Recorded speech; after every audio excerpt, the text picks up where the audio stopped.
እንዴት ነህ ጓደኛዬ? ምን ነው የደካከመ ትመስላለህ። ሰላም አይደለህም እንዴ?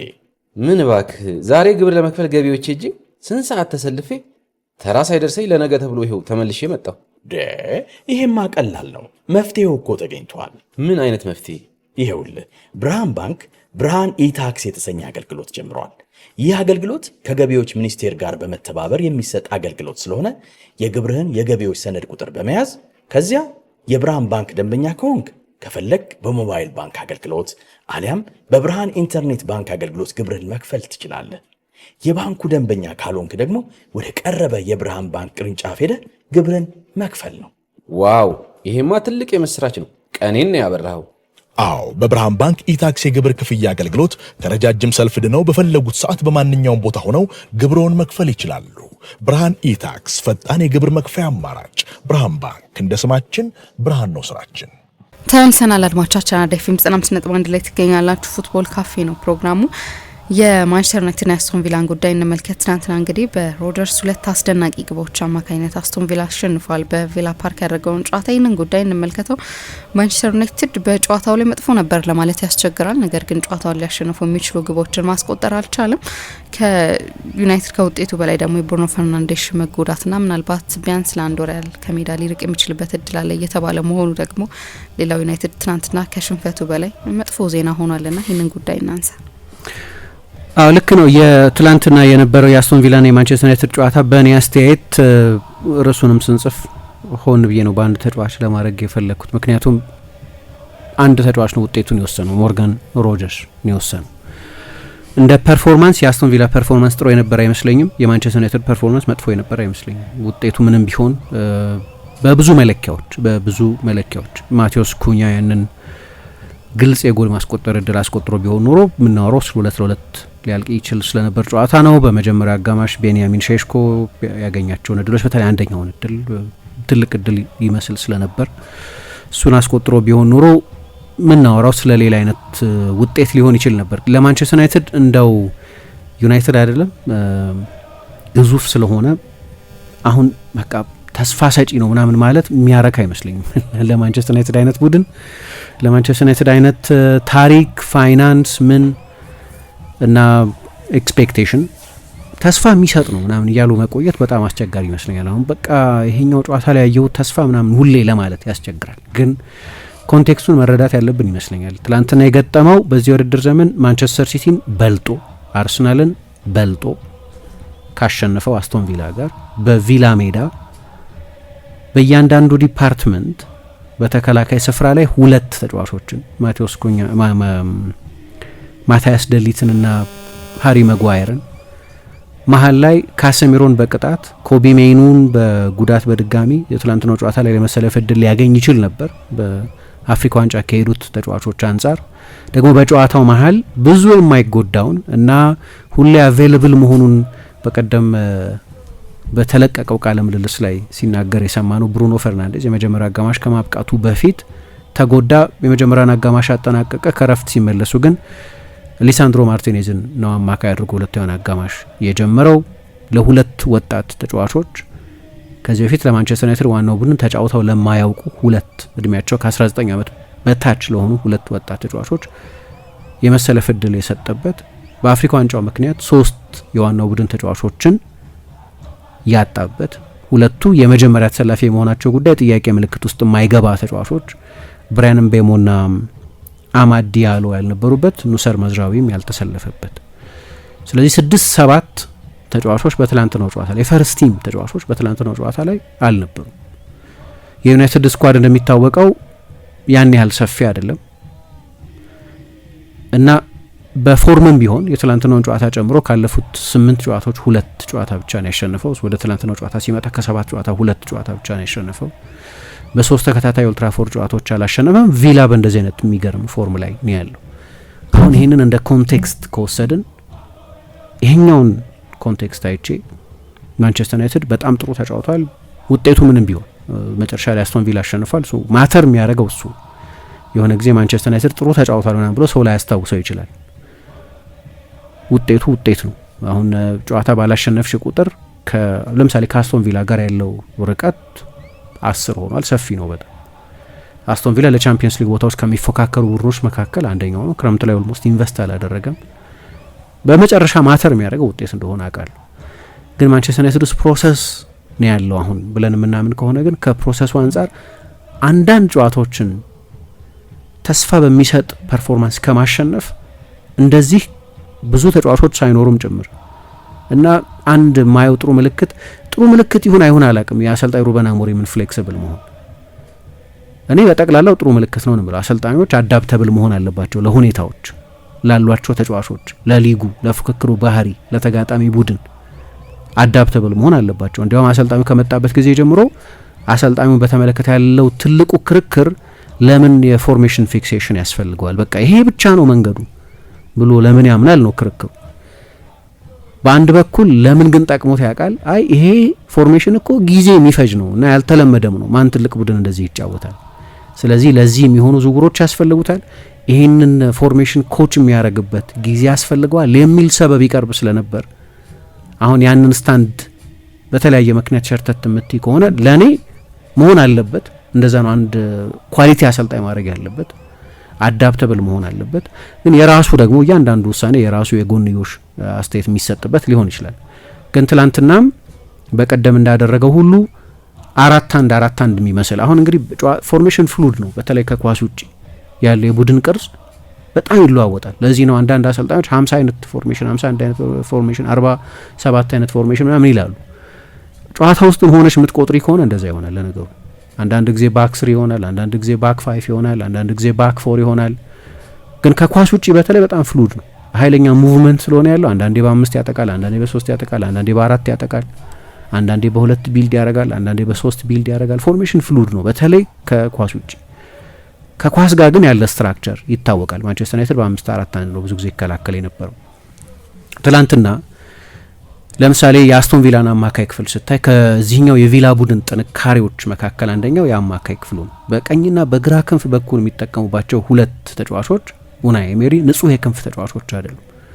ጆን ማጊንና ትላንት ሁለቱን ግሩም ጎሎች ያስቆጠረው ሞርጋን ሮጀርስ ናቸው። ሁለቱም የበለጠ ወደ ሴንትራል ቦታዎች መምጣት የሚወዱ፣ አንደኛው በግራ በኩል የሚጫወት የቀኝ እግር ተጫዋች፣ አንደኛው በቀኝ በኩል የሚጫወት የግራ እግር ተጫዋች። ሁለቱም ወደ ሴንትራል ቦታዎች የሚመጡ ናቸው። መሀል ላይ ኳስ በመንጠቅ በማደራጀት የአማካይ ስፍራውን ዶሚኔት በማድረግ ሰፊ የሜዳ ክፍል መሸፈን የመቻል የማራቶን ስታሚና ያላቸውን ተጫዋቾች በመያዝ ካየሹ አማካይ ክፍሉ በሙሉ ማንቸስተር ዩናይትድን ይበልጣል ብለሽ ነው የምትገምቸው። ምክንያቱም አሁን ከጠቀስኳቸው ሁለት የአማካይነት ዝንባሌ ካላቸው የክንፍ ተጫዋቾች ሆነው ከተሰለፉ ግን ኖሚናል የክንፍ ተጫዋቾች ናቸው። ምሳሌ አምና ራሽፎርድ ይሰለፍ በነበረበት ጊዜ በዚያ ቦታ ወይ ሌሎች ንጹህ የክንፍ ተጫዋቾችን ሊዮን ቤሊ አይነት ተጫዋቾችን ይጠቀሙ በነበረበት ጊዜ ከነበሩት የክንፍ ተጫዋቾች በጣም የተለዩ ናቸው። ኦልሞስት አማካዮች ናቸው።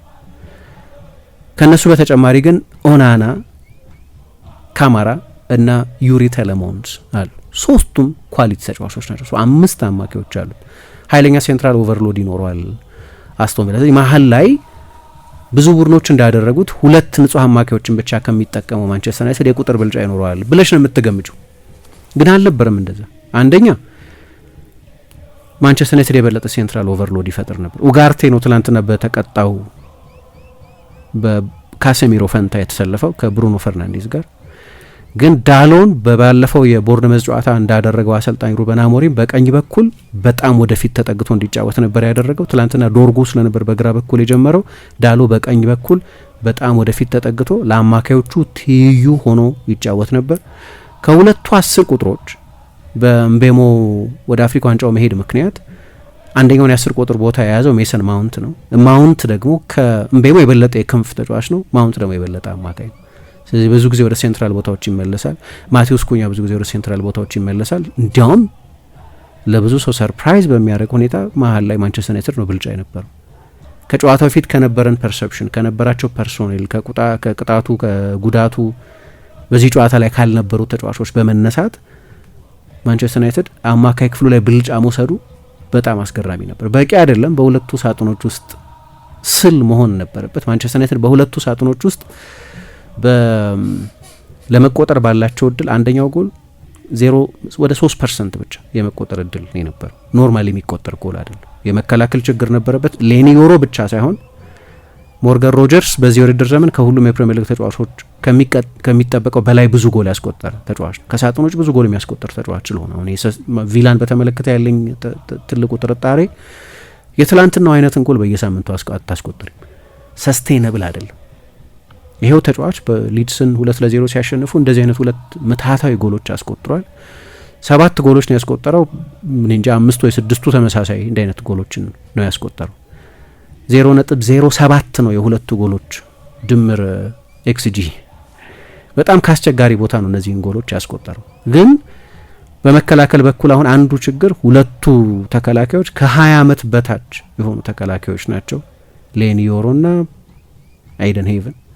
ሁለቱ የመሀል ተከላካዮች ብዙ ጊዜ ምን ይባላል ሴንተር ባክ የሚባለው የመሀለኛው ቦታ ላይ የሚጫወተው ተጫዋች ልምድ ያለው ግዙፍ ነው። አይደን ሄቨን ለነገሩ በቁመት በጣም ረጅም ነው፣ ግን የበለጠ ኤክስፒሪየንስ ያለው ተጫዋች የዛ የመሀል ተከላካይ ቦታ ላይ መሀለኛውን ስፍራ ይዞ የሚጫወተው ተጫዋች እንዲህ አይነት ተጫዋች እንዲሆን ይፈለጋል።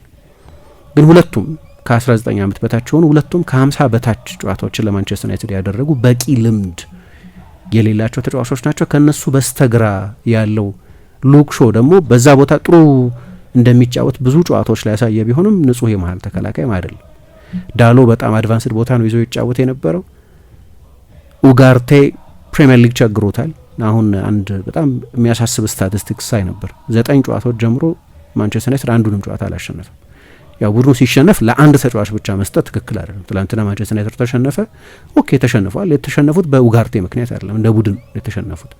ግን መጥፎ ሪከርድ ነው። ክሌበርሰን ብቻ ነው መጥፎ እንደዚህ አይነት ሪከርድ ያለው ከሱ የባሰ 9ና ከዛ በላይ ጨዋታዎች ጀምሮ ያላሸነፈ ተጫዋች የሚል ያየው ነበር። ግን ደግሞ ብዙ ጊዜ የሚጀምር ተጫዋች አይደለም። ስለዚህ በጣም አስፈላጊ በሆነው ዲፓርትመንት ላይ በዚህ ውድድር ዘመን በጣም አስፈላጊ የሆነውን ተጫዋች በቅጣት ምክንያት አጥተዋል። ግን የሞርጋን ሮጀርስን ችሎታ ያውቁታል። በጣም ኃይለኛ ክሎስ ኮንትሮል ያለው ነው። በቀላሉ ተጫዋቾችን ግላይድ ማድረግ ይችላል። ስለዚህ እኔ የ10 ቁጥርና የግራ ክንፍ ተጫዋች ቅይጥ ነው የሚመስለኝ። ሃይብሪድ ነው። ለምሳሌ የራሽፎርድ አይነት ኩዊክ ፌት አለው። ፈጣን ነው በጣም ልክ እንደ ራሽፎርድ። የባላጋራ ቡድንን ተጫዋች በፍጥነት ማለፍ ይችላል፣ በክህሎት ማለፍ ይችላል፣ ለራሱ አንግል መፈለግ ይችላል። የባላጋራ ቡድንን የተከላካይ መስመር ተጫዋች አንድ ለአንድ መነጠል ይችላል። አንድ ለአንድ እንዳይነጠል ማድረግ፣ አይሶሌትድ እንዳይሆን ማድረግ ነው። ሌኒ ዮሮን ነው እዛ ጋር ያገኘው፣ ኖሚናል የቀኝ ፉልባክ እንጂ የቀኝ ፉልባክ አይደለም እዛ ቦታ ላይ። ስለዚህ ከአማካዮቹ አንደኛው ወይም የቀኝ መስመር ተጫዋች ሆኖ የጀመረው ዳሎ ከቨር መስጠት ነበረባቸው። አንድ ለአንድ ሁልጊዜ በጣም አደገኛ ነው። በሁለቱም አጋጣሚዎች የክራይም ሲኖች ላይ የተገኘው ዮሮ ነው። ስለዚህ ብዙ እንደሚተች እጠብቃለሁ። ግን የእሱ እዳ ብቻ ግን አይመስለኝም። ያው ዮሮ ጥሩ ሲዝን እያሳለፈ አይደለም። በጠቅላላውም በዚህ ዓመት በጣም ፕሮግረስ የሚያደርግበት የውድድር ዘመን መስሎ ነበር ለእኔ። ምክንያቱም ኢቭን ለፈረንሳይ ብሔራዊ ቡድን ከሳሊባ በስተቀር አስተማማኝ ሌላ የመሀል ተከላካይ ያለው አይመስለኝም። የፈረንሳይ ብሔራዊ ቡድን የኮናቴን ፎርም የምታውቂው ነው። ኡፓሜካኖ ይመስለኛል የዓለም ዋንጫው ላይ የሚጀምረው ተጫዋች፣ ግን ኡፓሜካኖ ብዙ ስህተቶች በጨዋታ ውስጥ ያሉበት ነው። ስለዚህ የፈረንሳይ ብሔራዊ ቡድን 4ኛ ሴንተር ባክ ሆኖ ለመሄድ ምናምን እድል ያለው ይመስለኝ ነበር፣ ትልቅ ፖቴንሻል ስለነበረ። ዝግ አይደለም፣ ግማሽ የውድድር ዘመን ይቀረዋል። እስካሁን ድረስ ግን ለፈረንሳይ ብሔራዊ ቡድን ተጠርቶ ለማያውቅ ተጫዋች እያሳለፈ ባለው የሲዝን ባህሪ ምክንያት ዴሾ ምናልባት ኮንሲደር ላይ ያደርገው ይችላል። ግን ይህኛው ዓመት ላይ በጣም ትልቅ መሻሻል ጠብቄ ነበር። ግን በዚህ እድሜ ላይ ያሉ ተጫዋቾች እንዲህ አይነት የፎርም ፍላክቹዌሽን ያጋጥማቸዋል። ግን የብቻው ችግር አይመስለኝም ትላንትና። ከዛ በስተቀር ባለው ጊዜ ግን አስቶን ቪላ ይህንን ጎል እስኪያስቆጥር ድረስ በእኔ ግምት ለጎልም የተቃረበው ማንቸስተር ዩናይትድ ነበር በሼሽኮ አማካይነት። በአማካይ ስፍራም ላይ ከፍተኛ ቴሪቶሪያል ብልጫ የነበረው ማንቸስተር ዩናይትድ ነበር። ይህንን አስቶን ቪላ በቅርብ ጊዜ አርሰናልን ሲያሸንፍ 95 ደቂቃ ድረስ ተጠብቆ ነው አይደለም ያንን ጎል ያገኙት። እሱ እንደውም የበለጠ የሚጣፍጥ ድል አድርጎታል እነሱ። ግን በፐርፎርማንስም ማሸነፋቸው የሚበዛባቸው አልነበረም። ይሄ መጨረሻ ላይ በተገኘ ግርግር የተገኘ ድል ብቻ አድርጌ አላየውም። እንደ ፐርፎርማንስ በጣም ጥሩ የ90 ደቂቃ ፐርፎርማንስ ነበር። ከሲቲም ጋር ተመሳሳይ ነው የነበረው። ሲቲና አርሰናል ናቸው እንግዲህ ከአስቶን ቪላ በላይ የሆኑት። ባለፉትም ዓመታት እነዚሁኑ ቡድኖች በዚሁ ሜዳ ደጋግሞ ሲያሸንፍ ያየነው ቡድን እና አሰልጣኙ አዳፕት ማድረጉ በተለይ ከኮንቴክስቱ አንጻር አሁን የአፍሪካ ዋንጫ ላይ ተጫዋቾች የሉትም። ምክንያቱ እሱ ይመስላል። ያለ እነዛ ተጫዋቾች አዳፕት ማድረግ ስለነበረበት ይመስላል ምክንያቱ። ነገር ግን ምክንያቱ ምንም ይሁን መጀመሪያም የነበረው ጥያቄ ለምን አንድ ግትር ሲስተም ብቻ ይኖራል? አንድ ግትር ፎርሜሽን ብቻ ለምን ይኖራል? ለምን አዳፕት አያደርግም። ጠቅላላ ግራንድ ፊሎሶፊው እሱ እንኳ ቢሆን ግን እየፈለግሽ አንዳንድ ጊዜ አንዳንድ ጨዋታዎች የመረጥሽ እንደ ሁኔታው እንደ ባላጋራ ቡድን ሴታፕ ለምን አይለዋወጥም የሚል ጥያቄ ነው። ያንን ማድረግ መጀመሩ በጣም ጥሩ ነው፣ ልክ ነው። ይህንን ካደረገ በኋላ 6 ጎሎች ተቆጥረውበታል። ግን የተቆጠሩበትን ጎሎች ባህሪ ካየሽ ግን ብዙ የግለሰብ ስህተቶች ነበሯቸው እነዚህ 6 ጎሎች። ሁለቱ ትላንትና የተቆጠሩት ጎሎች እንዳልኩት በጣም ከአነስተኛ እድል የተቆጠሩ የአንድ ተጫዋች የጎል እድልን ማክሲማይዝ የማድረግ ችሎታ የተጫዋቹን የግል ክህሎት የሚያሳዩ ጎሎች ናቸው። ከመዋቅራዊ ህጸጽ ይልቅ ግለሰባዊ ስህተቶችና የአንድ ተጫዋች በጣም አስደናቂ ብቃት የወሰናቸው ናቸው። በቀደምም ለምሳሌ የመጀመሪያው ጎል ሲቆጠር በጣም ትልቅ የጥፋት ነጥብ ነበር። በቀደም የተቆጠረው የመጀመሪያው ጎል መጀመሪያ ስህተቱን የሰራው ሉክ ሾው ነበር፣ አንቷን ሴሜኞ ያስቆጠረውን ጎል ማለቴ ነው። ከዚያ በኋላ ያ ልምድ አልባነት አለ፣ ሄቨን አልተጠጋውም። ስለዚህ ነጻ ቦታ አገኝ እና ከአስቸጋሪ አንግል ያንን ጎል አስቆጠሩ። አንደኛው የቅጣት ምት ጎል ነው። አንደኛው ተጫዋች በበቂ ሁኔታ የኦፍሳይድ መስመሩን ባለመጠበቁ ምክንያት የተቆጠረ ጎል ነው። እንዲህ እያልኩ ልቆጥራቸው እችላለሁ ጎሎች የተቆጠሩበትን መንገድ። ብዙ ከመዋቅር ስህተት ይልቅ የኢንዲቪጁዋል ስህተት የበዛባቸው ናቸው። ስለዚህ የፎርሜሽን ለውጥ በመደረጉ ምክንያት የተቆጠረበት አይመስለኝም። ትላንትና ማንቸስተር ዩናይትድ አስቶን ቪላን በጣም በኃይለኛ አግሬሲቭ ፕሬሲንግ ነበር ፕሬስ ለማድረግ ይሞክር የነበረው። አቻነቱ ጎል ሲቆጠር በጥቂት ደቂቃዎች ውስጥ ማንቸስተር ዩናይትድ ጎል በተቆጠረበት በጥቂት ደቂቃዎች ውስጥ ነው ረፍት ከመውጣታቸው በፊት በማቴዎስ ኩኛ አማካይነት ያቻነቱን ጎል ያስቆጠረው። ግን የፕሬሲንግ ውጤት ነበር፣ የማቲ ካሽም የፖሴሽን ንዝህላልነት ነበር። በአስቶን ቪላ ብዙ ሪስክ ይወስዳል፣ ከኋላ ጀምሮ ቢልድ እያደረገ ለመውጣት የሚሞክር ቡድን ስለሆነ። ግን ደግሞ የማቲ ካሽን እንደዛ ንዝህላል መሆን የተጠቀመው ፓትሪክ ዶርጉ ፕሬስ በማድረጉ ምክንያት የተገኘ የጎል እድል ነው። ከጠባብ አንግል የተቆጠረ ነው። በኋላ የሳተው የጎል እድል ካስቆጠረው ጋር እንዲያውም የቀለለ የጎል እድል ያባከነው በሳተ ጊዜ ነው በሁለተኛው አጋማሽ እና ለማንቸስተር ዩናይትድ ረፍት ሰዓት ላይ የሚገባው ትንሹ ውጤት 1-1 መሆን ነበር። መጥፎ ነገር የብሩኖ ፈርናንዴዝ መጎዳት ነው። ብሩኖ ልክ የእግሩን ጡንቻ ሲይዝ ምሳ ልክ እንደማይመለስ በሁለተኛው አጋማሽ እርግጠኛ መሆን ይቻል ነበር። ተጎድቶ የማያውቅ ተጫዋች፣ እንዲህ አይነት ምልክት ሲያሳይ የማታዩ ተጫዋች እና በቀደም ሳነሳ እንደነበረው ያለፉት 3 ዓመታት በድምር ከ17,000 ኦልሞስት ወደ 17,000 ደቂቃ የተጫወተ ተጫዋች የሆነ ምልክት ሲያሳይ ለሱ ኖርማል አይደለም። የመጀመሪያውን አጋማሽ መጨረሱ ራሱ የሚገርም ነው። አልጠበቅኩም የመጀመሪያውን አጋማሽ ይጨርሳል ብዬ። ኖርማል አይደለም ለብሩኖ አይነት። ዳሎም ያለው ልክ እንደዚሁ ነው። የማይጎዳ ተጫዋች ስለሆነ ለሁላችንም በጣም እንግዳ ነበር ብሎ ሁሌ አቬይለብል ነው። እሱም በቀደም ጥሩ ልሆን መጥፎ ግን ሁልጊዜ ሜዳ ውስጥ አለሁ ብሎ አስተያየት ሰጥቶ ነበር። ጉዳት እድለኝነት አልነበረም። በኋላ ግን አሰልጣኙ ሌላ መፍትሄ መፈለግ ነበረበት። የሊሳንድሮ ማርቲኔዝ አማካይ ሆኖ መጫወት ሰርፕራይዝ አይደለም። በነገራችን ላይ አያክስ በነበረበት ጊዜ ብዙ ጨዋታዎችን ከቼልሲ ጋር 4-4 በስታንፎርድ ብሪጅ የቴንሃግ አያክስ በተለያየ ጊዜ አማካይ ቦታ ላይ ከኤድሰን አልቫሬዝ ጋር ሲጫወት አስታውሳለሁ። የግራ መስመር ተከላካይም የመሀል ተከላካይም የአማካይ ተከላካይም ሆኖ ይጫወት የነበረ ተጫዋች ነው። ስለዚህ ለዛ ቦታ ፍጹም እንግዳ አይደለም። ግን ሰሞኑን ተጠይቆ ነበር ሩበን አሞሪም እንደ አጋጣሚ አማካይ አድርገህ ልትጠቀምበት ታስባለህ ወይ ተብሎ ተጠይቆ ኢን ኬዝ ኦፍ ኢመርጀንሲ ብቻ ከባድ አደጋ ውስጥ በምንሆንበት ጊዜ የኢመርጀንሲ ሁኔታ ውስጥ በምንሆንበት ጊዜ ብቻ ነው አማካይ ተጫዋች አድርጌ ልጠቀምበት የምፈልገው የሚል አስተያየት ነበር የሰጠው። ትላንትና የኢመርጀንሲ ሁኔታ ውስጥ ነው የነበረው። ምክንያቱም ብሩኖ አልነበረም፣ ካሰሚሮ በቅጣት ምክንያት አልነበረም፣ ኮቢ ሜኑም በጉዳት ምክንያት ተብሎ ነው የተገለጸው፣ በጉዳት ምክንያት አልነበረም። ስለዚህ ወደዚህኛው አይነት መፍትሄ ሄዷል። በኋላም ሰሞኑን ብዙ ጥያቄ ቀርብ የነበረው ስለ አካዳሚ ተጫዋቾች ነው። ብዙ አካዳሚ ተጫዋቾችን አትጠቀምም። እንዲያውም አንድ ጄሚ ጃክሰን ከሚባል የጋርዲያን ጋዜጠኛ ጋር በአንድ ጋዜጣዊ መግለጫ ላይ ኃይለኛ እሰጥ አገባ መሰል ነገር ፕሬስ ኮንፈረንስ ላይ ተነስቶ ነበር።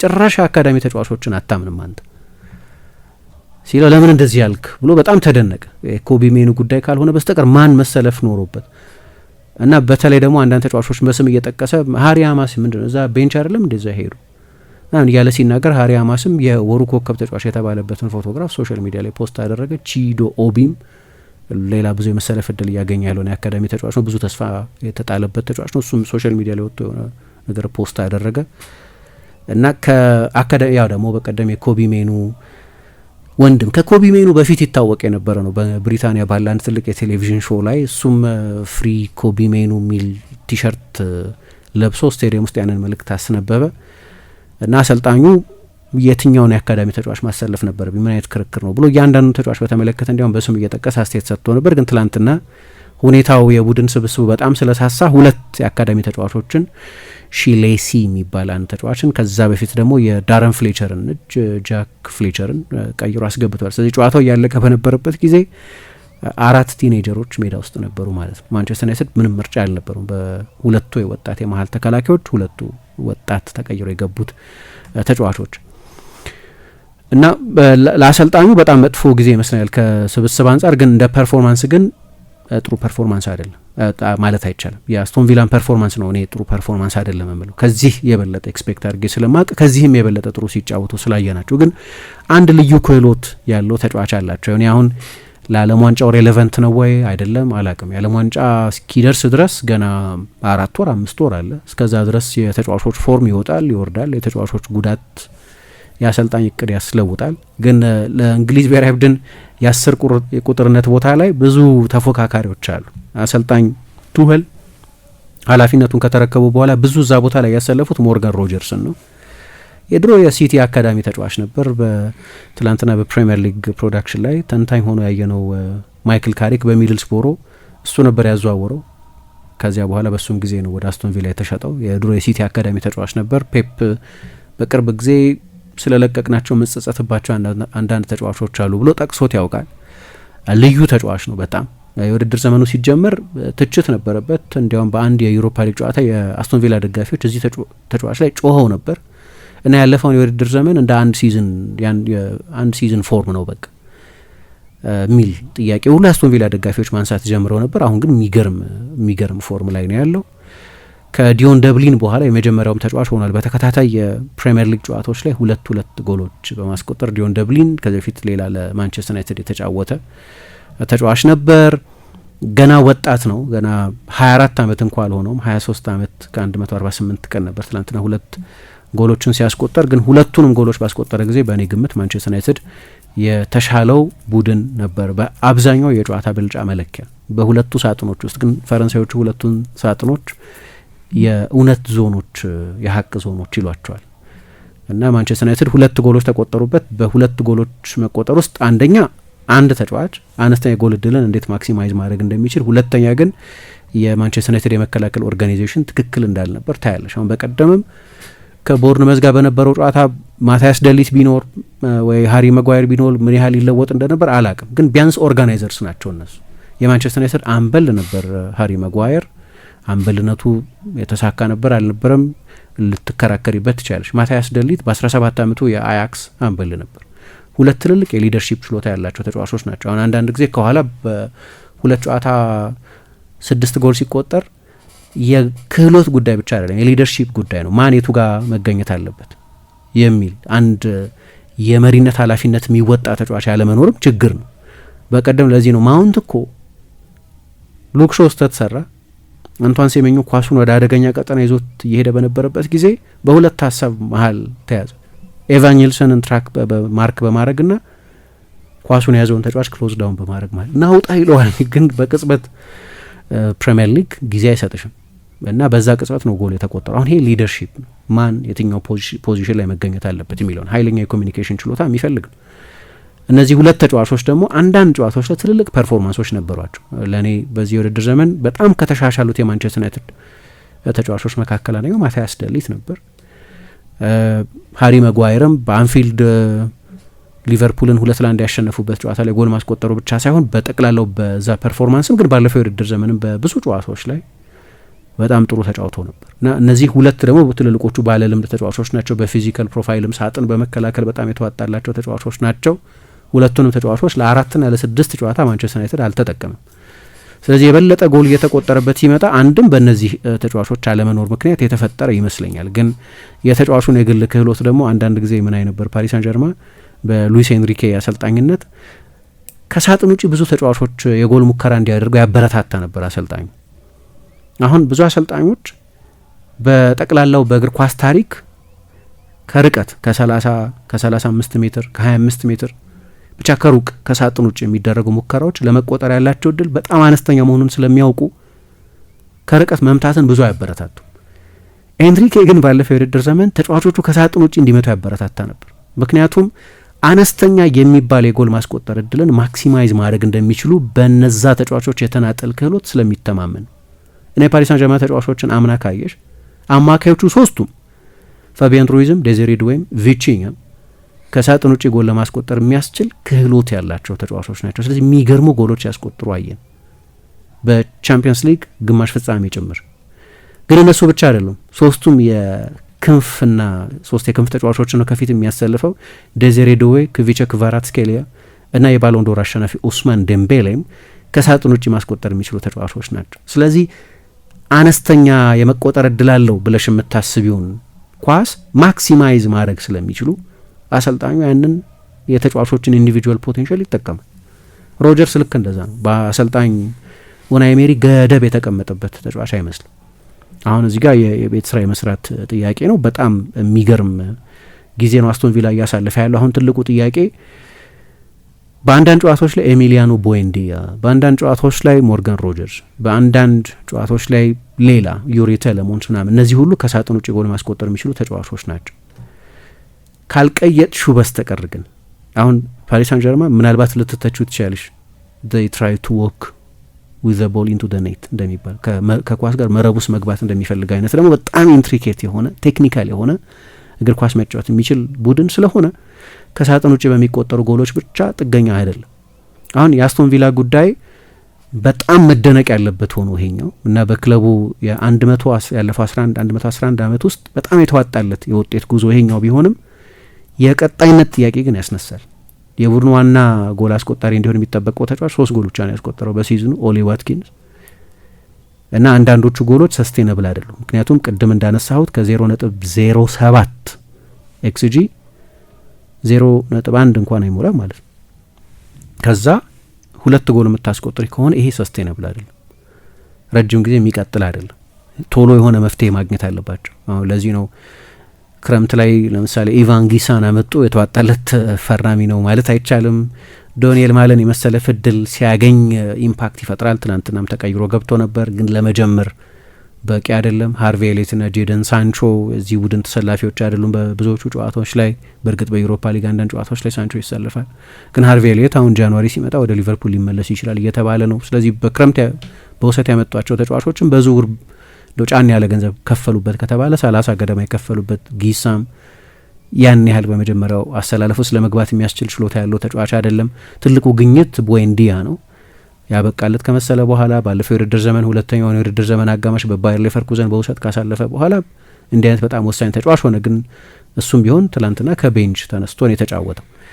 እንደ አስቶን ቪላ እንደ ቡድን እጠራጠራለሁ እኔ ደግሞ በመቼስ ብዙ አንደርላይንግ ሜትሪክስ የሚባሉ አሉ የአንድን ቡድን እውነተኛ የቡድን ጤንነት የምትለኪባቸው።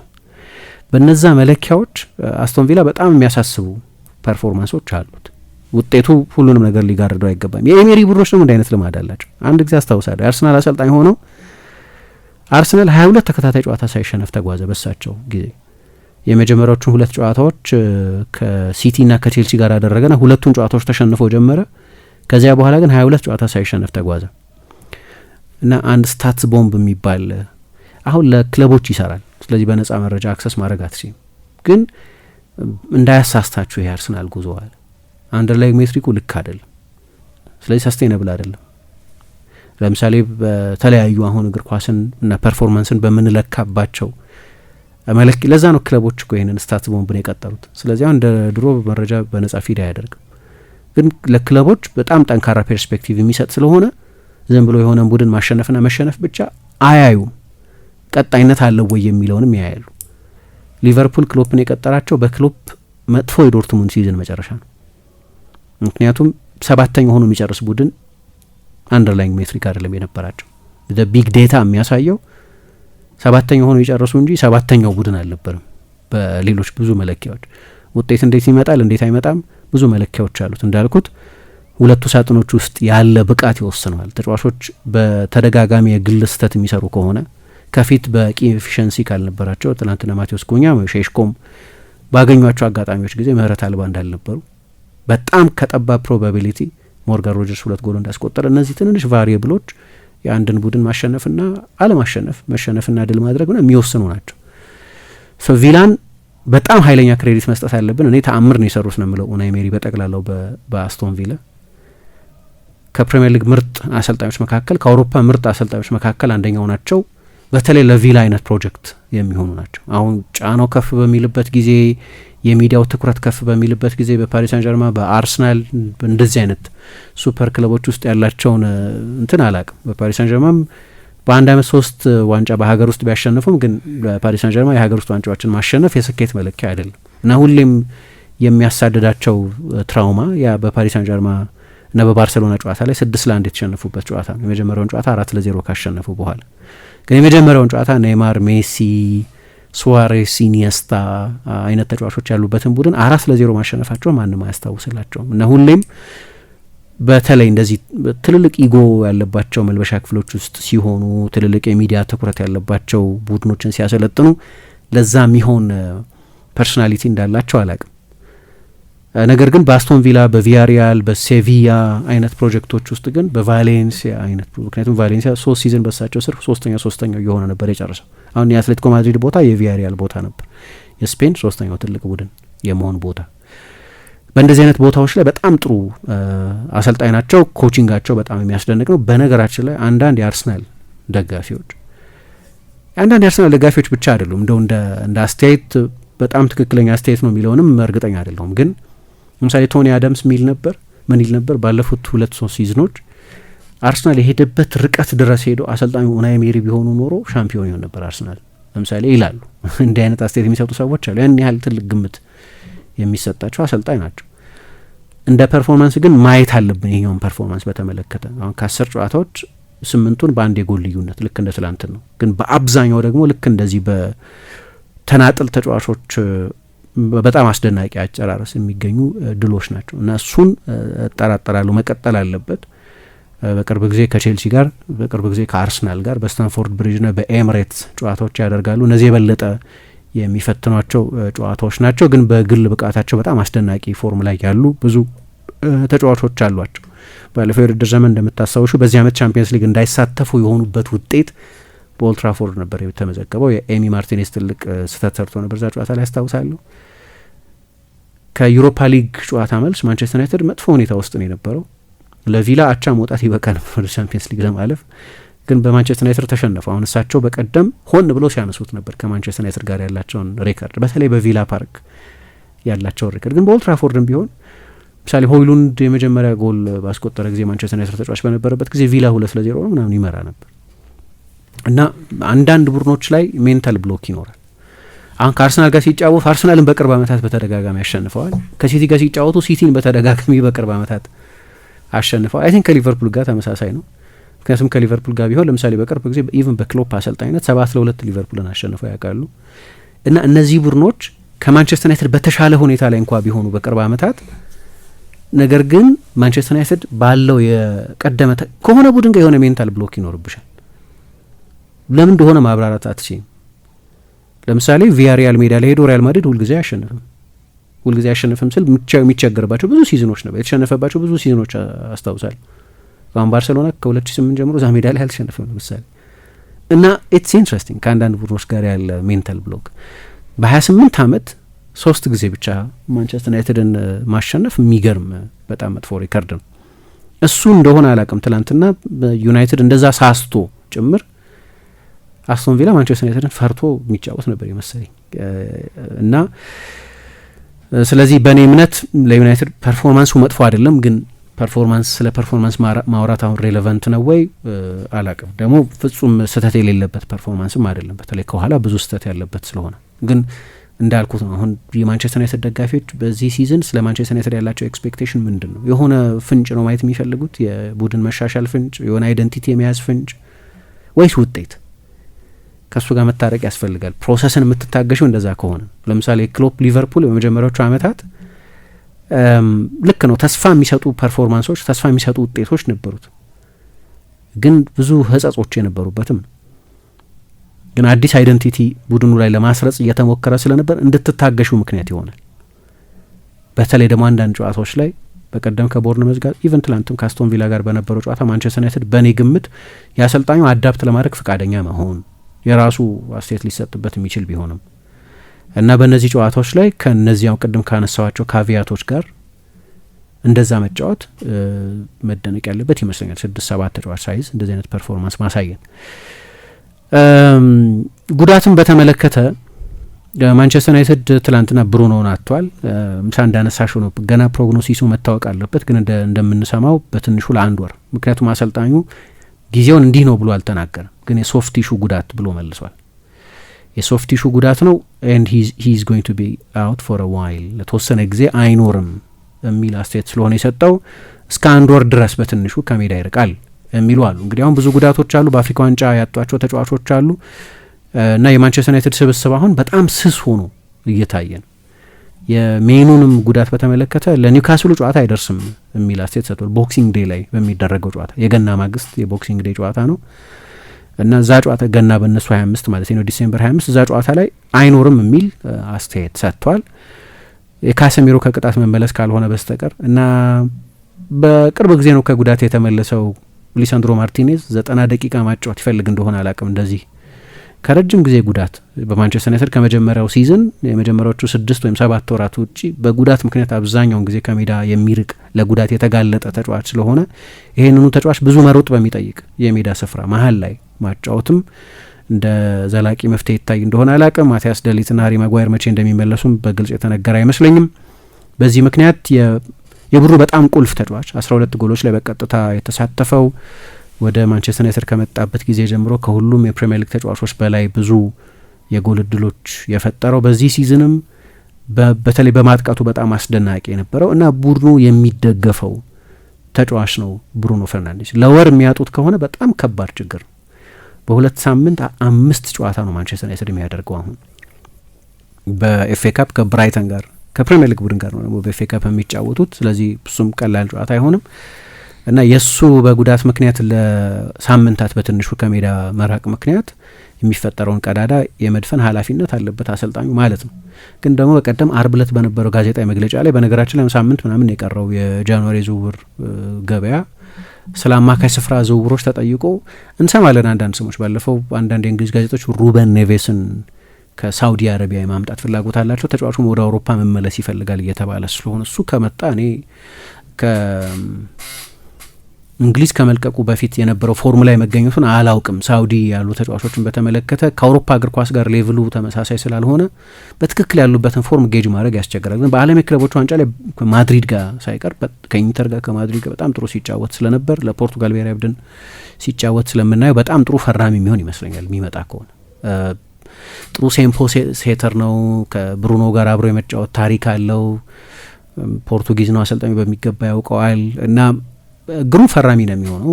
የአንቷን ሴሜኞም ስም እየተጠቀሰ ነው። እሱ ግር ይለኛል ትንሽ የአንቷን ሴሜ የቱ ጋር ሊጫወት ነው የሚለውን በተመለከተ። ማንቸስተር ዩናይትድ የፎርሜሽን ለውጥ ለዘላቂው ሊያደርግ ነው እንግዲህ በሁለቱም ክንፎች በኩል ብዙ ተጫዋቾች ያሉት መሰለኝ። አሁን ግን የሁለቱ ተጫዋቾች ስም ይጠቀሳል። ለብዙ የማንቸስተር ዩናይትድ ደጋፊዎች አንገብጋቢ የሆነው ጉዳይ ባለፈው ክረምትም እንደዚሁ አንገብጋቢ የነበረው የአማካይ ስፍራ ተጫዋች የማስፈረም ነገር ነው። አማካይ የምናስፈርም አይመስለኝም ብሏል። ኢንፋክት በጃንዋሪ ዝውውር ላይ ብዙ የምንሳተፍ አይመስለኝም ብሏል። ይሄ አሁን ላለፉት ዓመታት ያየ ነው። በቴንሃግ የመጀመሪያ ሲዝን በጃንዋሪ ዝውውር ጊዜ 2 ተጫዋቾች ነው በውሰት ያመጡት፣ ቫውት ቬሆርስትንና ማርሴል ሳቢትዘርን። ከዛ በኋላ በመጡትም የጃንዋሪ ዝውውር ጊዜዎች ማንቸስተር ዩናይትድ ብዙ ዝውውር ሲያደርግ እያየን አይደለም። ማንቸስተር ዩናይትድ በቅርብ ዓመታት በጃንዋሪ ኢንቨስት የማድረግ ፍላጎትም ያለው አይመስልም። ነገር ግን አሰልጣኙ ገበያ ላይ ወደ ዝውውር ተሳትፎ ማይመጣ ከሆነ ማንቸስተር ዩናይትድ እና የብሩኖ ፈርናንዴዝ ጉዳት ገና አልታወቀም። አሁን ቀደም ብሎ እየተሰጠ ያለ መላምት ነው ልበለው ከጉዳቱ ባህሪና በዚህ ጉዳት ተጫዋቾች ከሜዳ ምን ያህል ጊዜ ይርቃሉ ከሚለው ግምት በመነሳት 1 ወር አካባቢ ከሜዳ ይርቃል የሚል መረጃ እየሰማን ነው። ግን ከዛ በላይ የሚሆን ከሆነ ግን አሰልጣኙ በአካዳሚ ያሉትን ተጫዋቾች በተመለከተ ብዙ ጥርጣሬ ያለው ስለሚመስል አሁን እኔ አሰልጣኝ ሩበን አሞሪምን መተቸት ማትችልበት አንደኛው ምክንያት ለአካዳሚ ተጫዋቾች የመሰለፍ እድል አይሰጥም የሚል ነው። በስፖርቲንግ ሊዝበን በዚህ ነው እኮ ይታወቅ ነበር። ግን አያቸው ተጫዋቾቹን በቃ የሚሆኑ አይደሉም ብሎ አመነ። በዚህ ልተቸው አልችልም። ካሁን ከካሴሚሮ ከብሩኖ ከሜኑ ከኩኛ ከምቤሞ ከሌሎችም ተጫዋቾች የበለጠ መሰለፍ ይችላሉ ብሎ ካላመነ እነዚያን ተጫዋቾች ማሰለፍ አለበት ብሎ ኢንሲስት ማድረግ የማይገባኝ ነገር ነው። በዛ ላይ ደግሞ ዩናይትድ ከካፕ ኮምፒቲሽንስ ወጥቷል። ከሊግ ካፕ ቢያንስ በአውሮፓ ውድድር እየተሳተፈ አይደለም። አንድ ብዙ በእንግሊዝ ሚዲያ የሚቀርብበት ትችት እሱ ስለሆነ እና ተጫዋቾቹን በደንብ ኢቫሉዌት የሚያደርገው ትሬኒንግ ሜዳ ላይ የሚያየው እሱ ስለሆነ እና እንደ ስብስብ ግን ያው ነገሩ እጅ ሲያጥርሽ የግድ ምርጫ ስለሌለው አሰልጣኙ ጃክ ፍሌቸርና ጆሹዋ ማነው ሾሌሲ የሚባል ተጫዋችን አሰልፏል። ጆሹዋ ዚርክዜ ትናንት ተቀይሮ ገብቶ ተጫውቷል 17 ደቂቃ። እሱ ግን የሚለቅ ይመስላል አሁን ያሉት መረጃዎች እንደሚያሳዩት። ትላንትና በተለይ በአፍሪካ ዋንጫ ከሄዱ ተጫዋቾች አንጻር ትላንትና ካልተሰለፈ መቼም አይሰለፍ ማለት በቋሚነት የመሰለፍ እድል የለውም። አንድ ዩናይትድ ኦልሞስት ኤፍ ኤ ካፕ እስኪመጣ ድረስ አንድ ውድድር ብቻ ነው እየተጫወተ ያለውን። አሁን ወደ ጣሊያን የመመለሱ ጉዳይ ለሁሉም ይበጅ ይመስለኛል መልቀቁ እና ትላንትና ተቀይሮ ገብቶ ተጫውቷል። በእርግጥ እኔ በተለያየ ምክንያት ማደንቀው ተጫዋች ነው፣ ግን አሰልጣኙ ቦታ የሚያገኝለት አልመሰለኝም። እንደ ፐርፎርማንስ መጥፎ ፐርፎርማንስ አይመስለኝም፣ እንደ ውጤት ግን መጥፎ ውጤት ነው። እንደ ፎርምም አይ ቲንክ ሰሞኑን ጥሩ አይደለም። ወደ ላይ የመውጣት እድል እያለው ማንቸስተር ዩናይትድ ብዙ እድሎች ሲያባክን ከርሟል። አሁን ካለፉት 8 ጨዋታዎች 2ቱን ብቻ ነው ያሸነፈው። ወይ በምንም መለኪያ ጥሩ አይደለም። ቀስ እያለ አሁን ሌሎቹ ቡድኖች ኮንሲስተንት ቡድን ስለሌለ አሁን ችግሩ ምንድነው መሰለሽ ከቼልሲ በ3 ነጥብ ብቻ ነው የሚያንሰው ማንቸስተር ዩናይትድ። አሁን የአንድ ጨዋታ ውጤት ስዊንግ ሊያደርገው ይችላል። ቼልሲ የበለጠ የጎል ልዩነት አለው፣ ግን 14ተኛ ስፍራ ላይ ካለው ከቦርንመዝም በ4 ብቻ ነው የሚሻለው። አሁን ችግሩ እሱ ነው። 14ተኛ ስፍራ ላይ ካለው ከቦርንመዝ በ4 ብቻ ነው የሚሻለው። 4ተኛ ስፍራ ላይ ካለው ከቼልሲም በ3 ብቻ ነው የሚያንሰው። የደረጃ ሰንጠረዡ ብዙ እንደሚለዋወጥ በየሳምንቱ ያሳይሻል። ለጊዜው ኮንሲስተንት ቡድን የለም ከላይ ካሉት 3 ቡድኖች በስተቀር ከአርሰናል፣ ከማንቸስተር ሲቲ እና ከአስቶን ቪላ በስተቀር ኮንሲስተንት ቡድን የለም። የሚዋዥቅ ፎርም ያላቸው ቡድኖች ናቸው። ቼልሲም አሁን ያለፉትን 2 ጨዋታዎች ቢያሸንፍም ባለፉት 5 ጨዋታዎች ቢያሸንፍም፣ ሊቨርፑልም ኮንሲስተንት ቡድን አይደለም። በቀደም በ9 ተጫዋች ከተጫወተው የመጨረሻዎቹን ደቂቃዎች ከቶተናም ጋር ሲፈተን ነበር። ለምሳሌ ሊቨርፑልም አስተማማኝ ቡድን አይደለም። ሌሎቹም ቡድኖች ፓላስ ያለፉትን 2 ጨዋታዎች ተሸንፈዋል። ክሪስታል ፓላስ ያለፉትን 4 ብራይተን ያለፉትን 4 ጨዋታዎች አላሸነፈም። ኤቨርተን ያለፉትን 2 ጨዋታዎች ተሸንፈ። በሙሉ በደረጃ ሰንጠረዡ ወገብ አካባቢ ያሉት ቡድኖች ኢንኮንሲስተንት ናቸው። እንደዛ ባይሆን ኖሮ ማንቸስተር ዩናይትድ በቅርብ ሳምንታት ሳይጠቀምባቸው የቀራቸው እድሎች የበለጠ ሊያረቁት ይችሉ ነበር። ግን አሁንም ለቻምፒየንስ ሊግ ስፍራ ተስፋ አለው። ለቻምፒየንስ ሊግ ነው ወይ የሚጫወቱት የሲዝኑ ግብ እሱ ነው ወይ የሚለውን ባናውቅም እንደ ፐርፎርማንስ ግን እኔ የባለፈው የአስቶን ቪላ ጨዋታ ከብዙዎቹ ጨዋታዎች የትላንትና የአስቶን ቪላ ጨዋታ የባለፈው የቦርንመዝ ጨዋታ ላይ ዩናይትድ በጣም ጥሩ ተጫውቷል ብዬ ነው የማምነው። ግን ምናልባት ልትይበት ያለሽ ዩናይትድን በተመለከተ አይ ያው የተለየ አይደለም። በአስቶን ቪላ ካለው ሪከርድ ካልሆነ በስተቀር በአስቶን ቪላ መሸነፉ ታምር ሊሆን አይገባም ብዬ ነው ማስበው አይደል። ደግሞ በጣም ብዙ ተጫዋቾቹ ለተጎዱበትና በሌሎች ምክንያቶችም ዋና ተጫዋቾችን ላጣ ቡድን እንደውም ጥሩ ተንቀሳቅሷል፣ ጥሩ ተጫውቷል ብዬ አስባለሁ። ያው ሌኔሮ ይመስለኛል አይደል ትላንትና ትልቅ አጀንዳ የሆነው። ምናልባት በሱ ቦታ ሌላ ልምድ ያለው ተከላካይ ቢሆን፣ ምክንያቱም ባለፈው እንደዚህ አይነት ስህተት ከሰራ በኋላ ብዙ ተከፍቶ እንደነበር በሶሻል ሚዲያዎቹ ጭምር ተመልክተን ነበር አቴታ ላይ ነው። ስለዚህ ምናልባት በዚህኛው ጨዋታ እንደዛ የሚሆን ከሆነ ለሱም ለስነ ልቦናውም ጥሩ አይመስልም አይደል። ለሌኔሮ ሁሉም ነገር እየተሳካለት አይደለምና 2 ስህተቶች ወይም ደግሞ 2 የአንድ አስደናቂ ተጫዋቾች ግቦች ናቸው ጨዋታውን የወሰኑት ብዬ ነው ማስበው። ያው ዞሮ ዞሮ ሽንፈት ጥሩ የለውም ለማንቸስተር ዩናይትድ። ጨዋታውን ማሸነፍ የሚችልበት እድል ነበር ብዬ አስባለሁ። ትናንትና ጥሩ ስለተጫወቱ፣ ግን ሼሽኮ ሞር ከዚህ በላይ በእንቅስቃሴ መጥፎ ነበር ወይም ጥሩ አልተጫወተም ብዬ አላስብም። ግን ጎል ጋር የበለጠ ክሊኒካል መሆን እንደሚቀረው የተመለከትንበትም ነበር።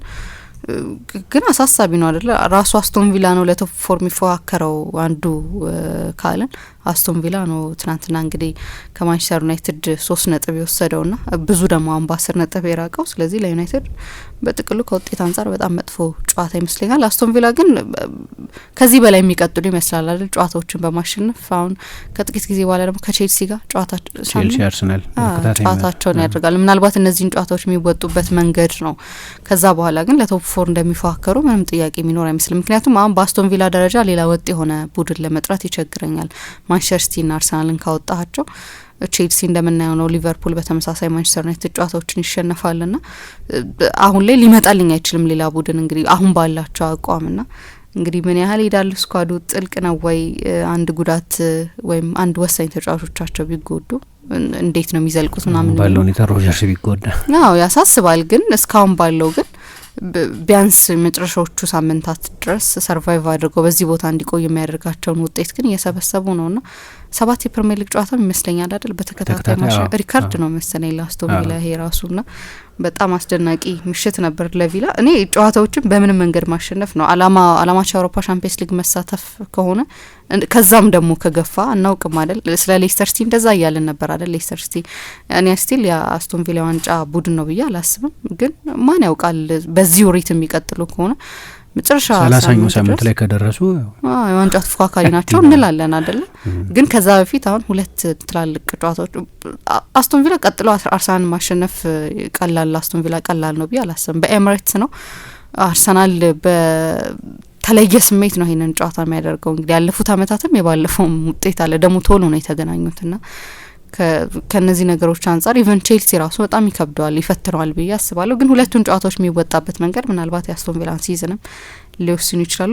በጥቅሉ ግን ከውጤትም አንጻር ለኤምሬ በጣም ትልቅ ክሬዲት የሚያሰጣቸው ጊዜ ላይ ያሉ ይመስለኛል። በአስቶን ቪላ በተከታታይ ነው ይሄንን እያደረጉ ያሉትና እንደዛም ይመስለኛል። እንግዲህ ጥሩ ጨዋታ ግን ነበር ለማየት ግን ጥሩ ጨዋታ ነበር።